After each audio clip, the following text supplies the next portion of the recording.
havia sido começada a fazer há pouco com Gutenberg, que imprimiu a primeira obra com tipos móveis.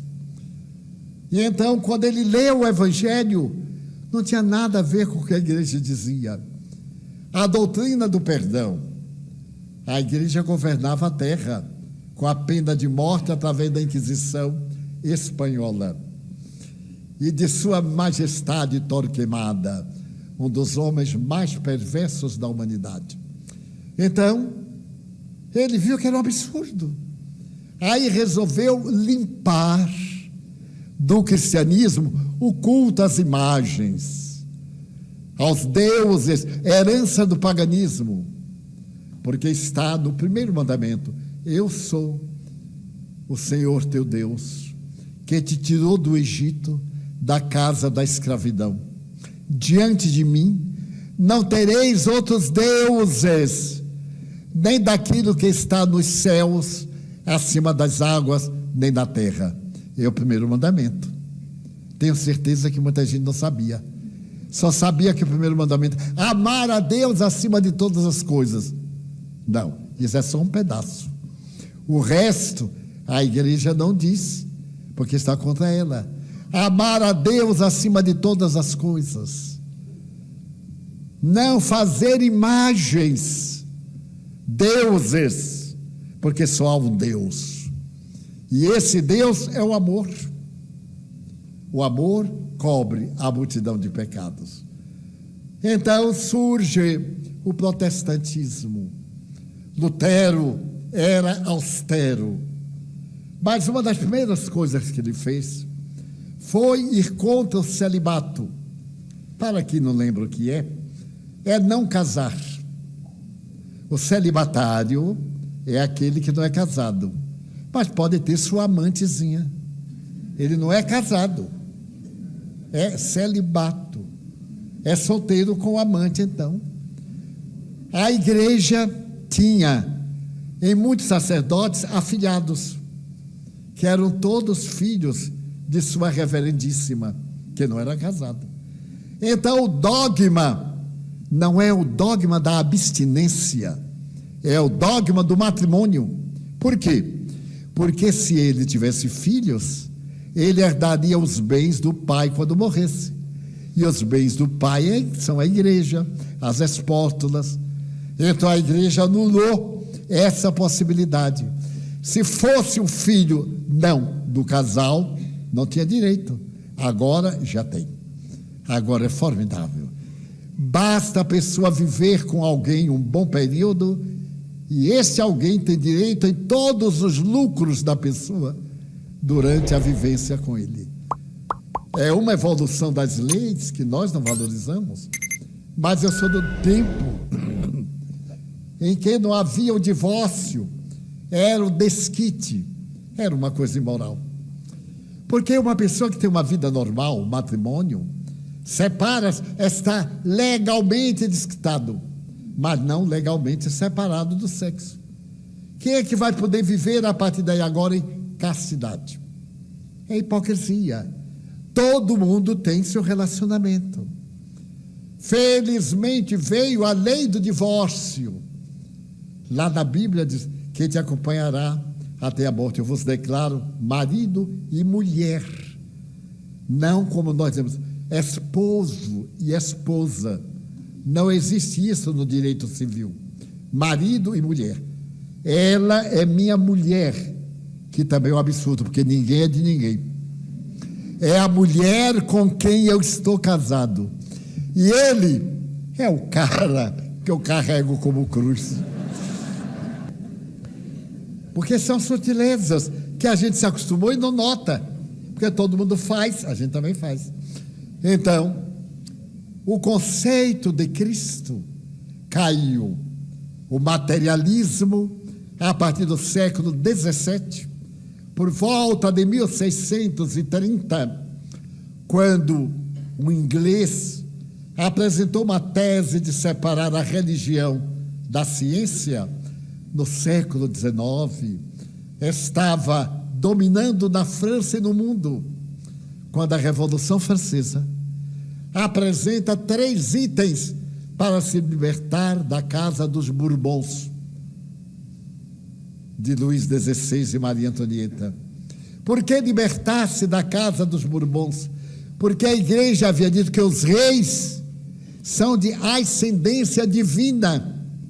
Coitadinho de Luís XVI, com as suas manias, com seus tormentos sexuais, tormentos emocionais.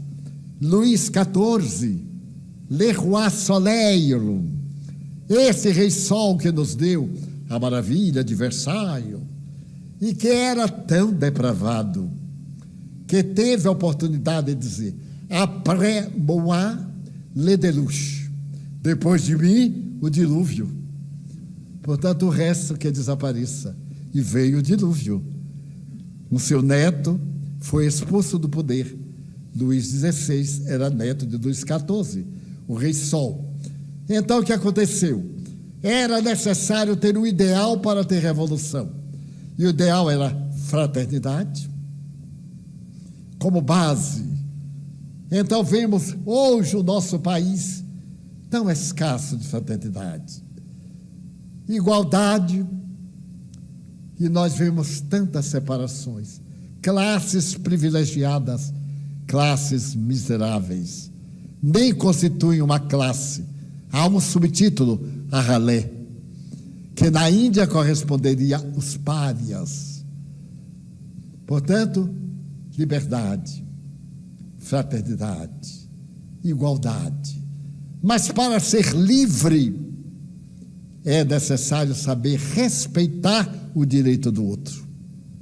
O meu direito acaba na porta do direito do meu irmão. Porque se eu atravessar a fronteira, ele perde o seu direito de ser livre. Então, essa tríade gerou a liberdade no mundo ocidental. A Revolução de 89 irá permitir, por exemplo, que Lafayette, que estava em Paris, volte para a América e trabalhe junto aos grandes líderes pela grande nação norte-americana, que se liberta. O Brasil, que se liberta. Toda a América Latina. E o que a mim me comove, Deus mandou missionários. Esses missionários que foram de pátria em pátria, da Argentina até a Colômbia, libertando os povos da escravidão, e que são os vultos da nossa história latino-americana. Então, nesse báratro, Deus foi expulso da humanidade. No dia 11 de novembro de 1792, na Catedral de Notre-Dame, um orador de nome Pedro Gaspar Chaumette, diante de 15 mil pessoas, disse ipsis verbis: a França, que tem liberdade, não precisa de Deus. Abaixo Deus e a religião. Então começaram a depredar as igrejas, a crença, a mudar os nomes de santos para nomes revolucionários, não só da França, como do mundo, porque é um incêndio. A liberdade é um incêndio. Nós nascemos livres para ser livres. A liberdade de agir, de pensar e de responder pelos nossos atos. É nesse momento que vem uma doutrina baseada na experiência sensorial. Céu, ninguém esteve lá. Alma, ninguém tocou. Então nasce o positivismo. Nós acreditamos naquilo que tocamos. É um pouco mais profundo, é claro. E a partir daí, o problema do positivismo substitui as doutrinas filosóficas, éticas, que vigiam naquele momento. Mas o materialismo campeava. Karl Marx, no ano de 1849,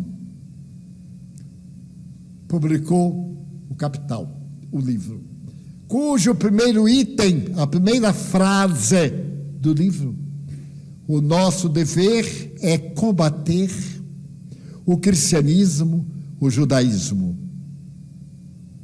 Dissolver a família. Corromper. Então eu me pergunto, e se alguém souber me explicar depois, eu agradeço depois. Como é que pode ser marxista e espiritualista? Porque o espiritualismo é: eu creio em Deus, na família, na ordem, no dever. No marxismo, não. Uma classe que o governo manterá na miséria sempre, os privilegiados e a glória da negação. Então, nesse momento, o positivismo começa a pregar a solidariedade, o bem. E o professor Rivaio, um homem dedicado às letras, que estudou com Pestalozzi, o pai da pedagogia moderna, torna-se positivista. Da sua doutrina de positivismo, o amor tem um significado muito profundo. Ele vai ouvir as mesas que falam, como já é do conhecimento, abordamos aqui N vezes, e cria o espiritismo, cria a palavra, mas que fizeram as religiões. O espiritismo é uma coisa condenável. Então dizem que a Bíblia condena o espiritismo. Vou usar uma frase elegante: fake news. Se o espiritismo surgiu no dia 18 de abril, às 10 horas da manhã, no Palais Royal, na Galeria d'Orléans, em Paris, quando foi publicado o Livro dos Espíritos, 1857, como é que a Bíblia, há 2000 anos, proibiu o que não existia? E a palavra também não existia. Existia a palavra espiritualismo. Allan Kardec, pseudônimo do professor Rivaio, diz ipsis verbis: para ideias novas, palavras novas. Proponho a palavra espiritismo, que é uma doutrina que estuda a origem, a natureza, o destino dos espíritos e as relações que existem com o mundo corporal.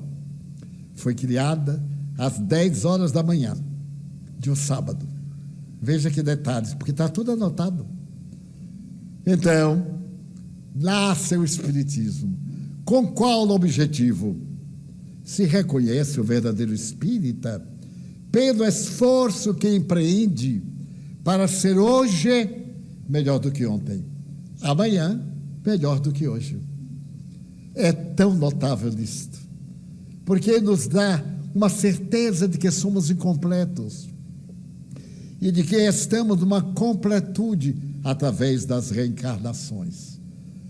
Volta a Jesus, porque Allan Kardec, diante dos vultos notáveis, os pais de religiões, pergunta aos espíritos venerandos: qual o ser que Deus elegeu para ser nosso modelo e guia? A resposta é a mais sintética da filosofia universal: Jesus. Em espanhol está vede a Jesus.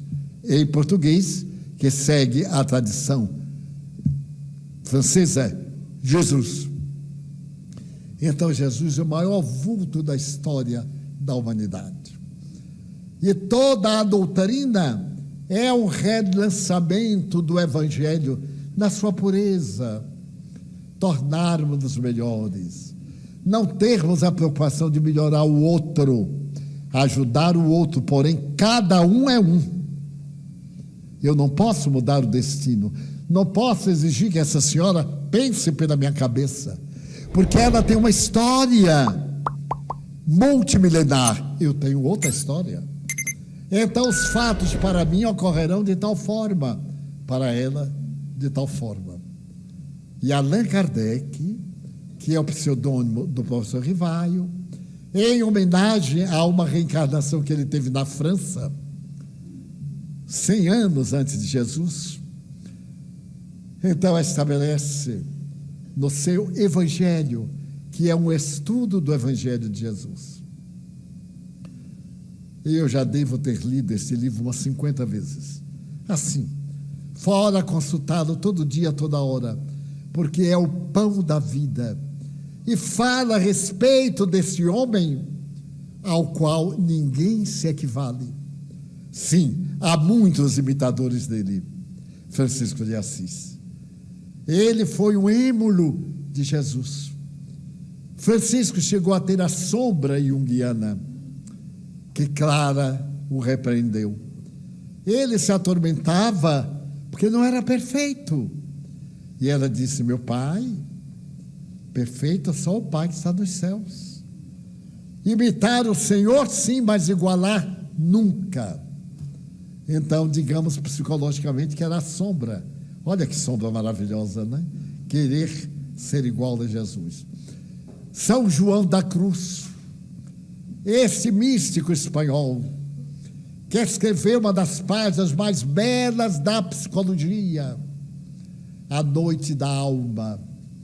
Todos nós temos uma noite, a noite da nossa alma. Até Jung escreveu de uma forma peculiar: que teimosia essa minha, de querer que a vida fosse como eu achava, sem me lembrar que a vida é uma fatalidade. Também ele ficou depressivo. 3 anos no poço da depressão. Para quê? Para saber como dói a depressão. E quando sair, ensinar-nos a tornar a nossa sombra, como eu falei aqui na semana passada, dourada. A nossa escuridão, a nossa ignorância se tornar dourada. Mas como alguém a quem odiava, deixei de odiar. Já não tenho essa sombra. Alguém a quem eu invejava, já não invejo. Quero bem e tenho como meu modelo.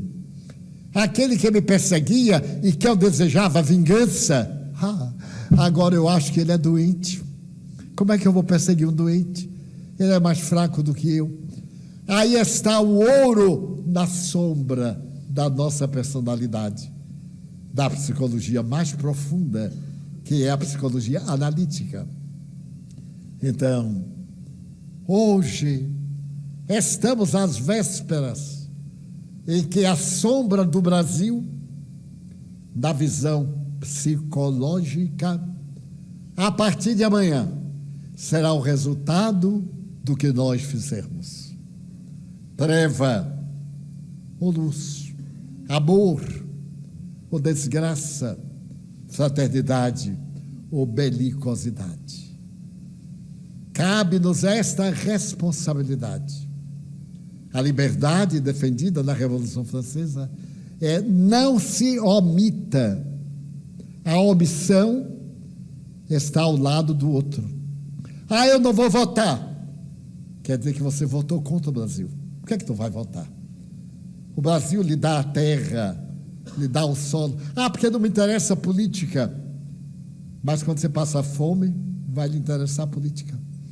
Quando as leis forem injustas, e muitas são, você vai reclamar.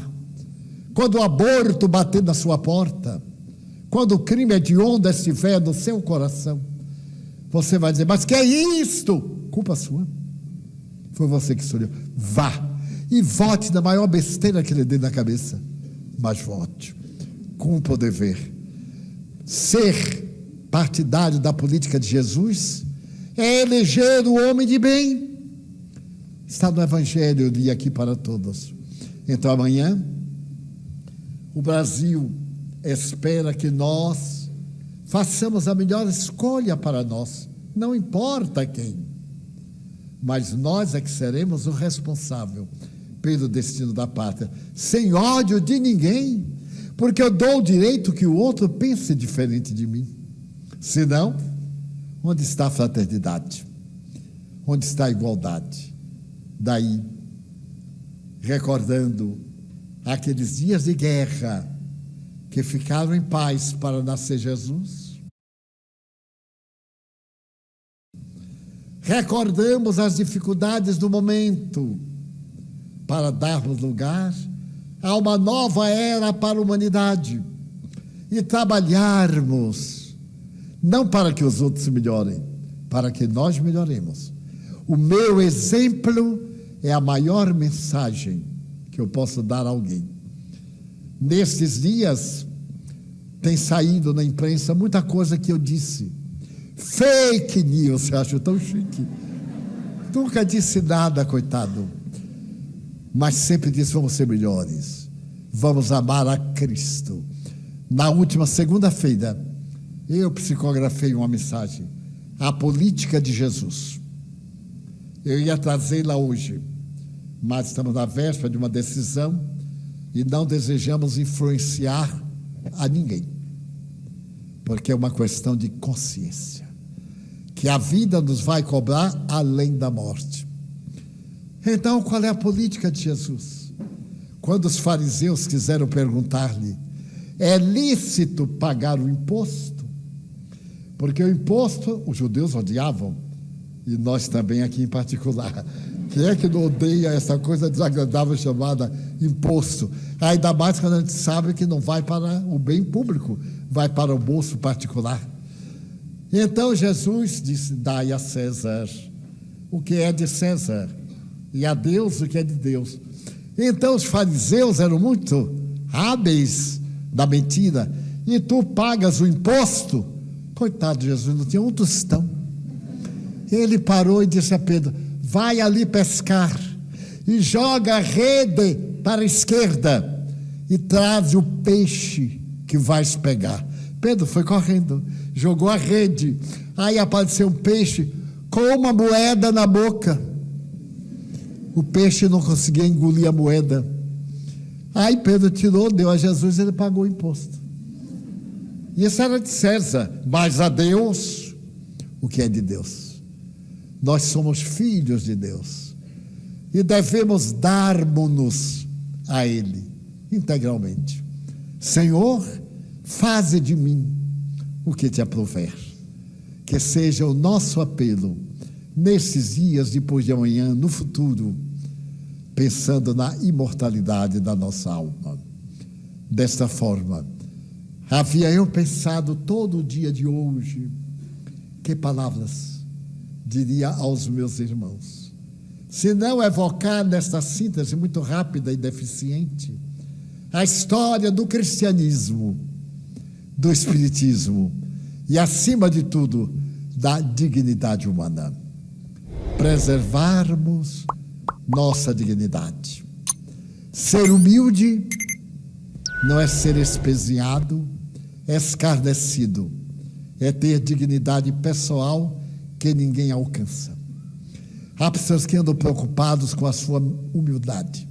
Então essa preocupação já é uma vaidade, já é uma sombra.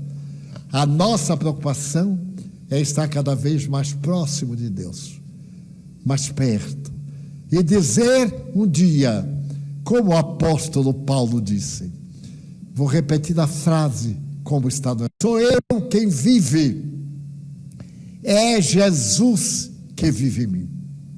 Eu sempre me perguntei, por que ele disse é Jesus e não Jesus Cristo? Porque a alcunha Cristo é uma qualidade de Jesus. Na evolução, Jesus atingiu a faixa crística dos seres que governam o universo.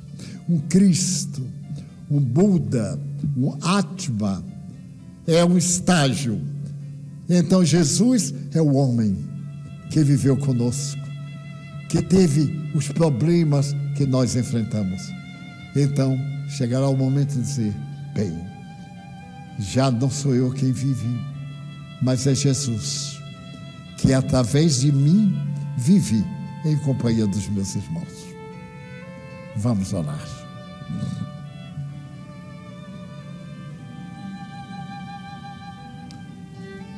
Agora, despimos-nos e apresentamos-nos como somos ao nosso Deus interno, ao Deus soberano. Pedimos aos médiuns para que tomem os seus lugares.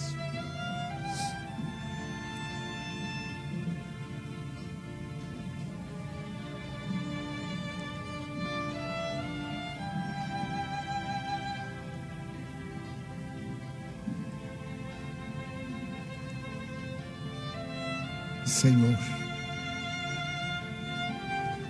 abençoa os companheiros que se colocam como instrumentos da tua vontade, através dos benfeitores espirituais, para que eles possam derramar sobre nós as vibrações sublimes da paz, da saúde. Abençoa-nos a nós, para que captemos, para que introjetemos esta suave psicosfera de harmonia. Pedimos-te por aqueles a quem nós amamos, nossos afetos, familiares, amigos, mas também por aqueles que não gostam de nós e de quem não gostamos. Recordamos-nos dos suicidas e oramos por eles, Senhor, para que tenham paz, para que despertem, para que recuperem o tempo malbaratado pelos enfermos, por aqueles que estão nas garras das expiações dolorosas, os pacientes terminais, pela tua casa, a nossa casa, que nos emprestaste temporariamente. Abençoa-nos a nós, aos nossos clientes, àqueles que pedem para intercedermos em seu benefício. Ainda e mais te pedimos, em favor da água que esperamos ficar fluidificada para beneficiar o nosso organismo, auxiliar a reprodução das células saudáveis. Por fim, pedimos-te pela paz, essa paz generosa e boa que nos enriquece, pela paz do Brasil, pela paz na terra. Agradecemos-te estes momentos especiais de júbilo e de busca e pedimos permissão para, em nome de Deus, exorando a proteção da Santíssima, as tuas bênçãos e o carinho dos guias espirituais, encerrarmos a reunião desta noite, desejando muita harmonia para todos. Está encerrada a nossa reunião.